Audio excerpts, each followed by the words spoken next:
Thoughtful. Mind control is not a myth, not science fiction, and not something that only exists in movies. It is a real psychological process that has been used throughout history to influence human thought, emotion, and behavior without people realizing it. The truth is, the human mind is not as independent as we like to believe. From the moment we are born, our brains are shaped by repetition, authority, fear, reward, and emotional experiences, and whoever understands these elements can quietly guide how we think and act. Mind control does not require force or violence. It works best when it feels natural, when the victim believes every decision is their own. This is why the most effective control is invisible. Long pause. When an idea is repeated enough times, the brain stops questioning it. When emotions are triggered strongly, logic shuts down. When fear is introduced, obedience increases. Slowly, the mind adapts, accepts, and follows. Thoughtful. The subconscious mind is the main target of mind control because it governs habits, beliefs, and automatic reactions.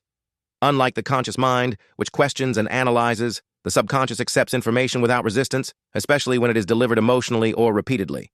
This is why propaganda, advertising, and social conditioning are so powerful. When people are exposed to the same messages again and again, their brains begin to normalize them. Over time, these ideas feel familiar, safe, and true, even if they are false. Mind control thrives in environments where people are emotionally vulnerable, isolated, or dependent because dependency weakens critical thinking. When someone starts relying on another person, group, or system for validation, identity, or security, their mental defenses slowly collapse. Serious.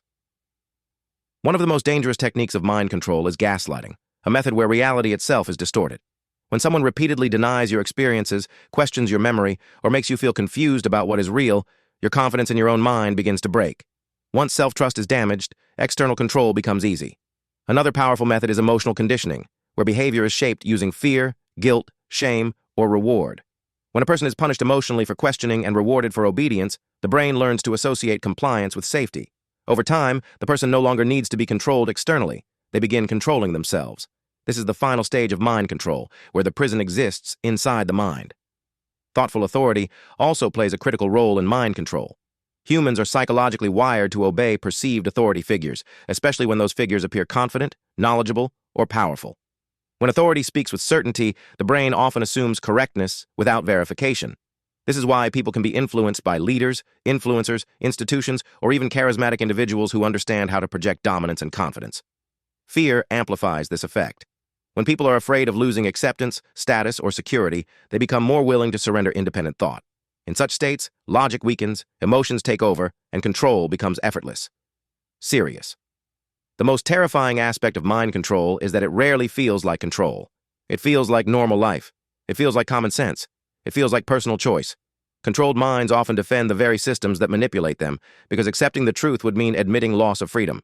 This psychological defense protects the ego but deepens the control. People don't resist manipulation because they don't see it. They believe they are awake while sleepwalking mentally. This is why awareness is dangerous to systems of control. The moment someone starts questioning, observing patterns, and thinking critically, the illusion begins to crack. Thoughtful. Mind control is not inherently evil. Understanding it can be used for self-defense, personal growth, and mental strength. When you learn how influence works, you stop reacting automatically. You pause, you analyze, you choose consciously instead of emotionally. Awareness restores power to the individual. The mind that understands manipulation cannot be easily manipulated. True freedom is not physical, it is mental. And the first step to mental freedom is realizing that the greatest battles are not fought in the outside world, but inside the human mind.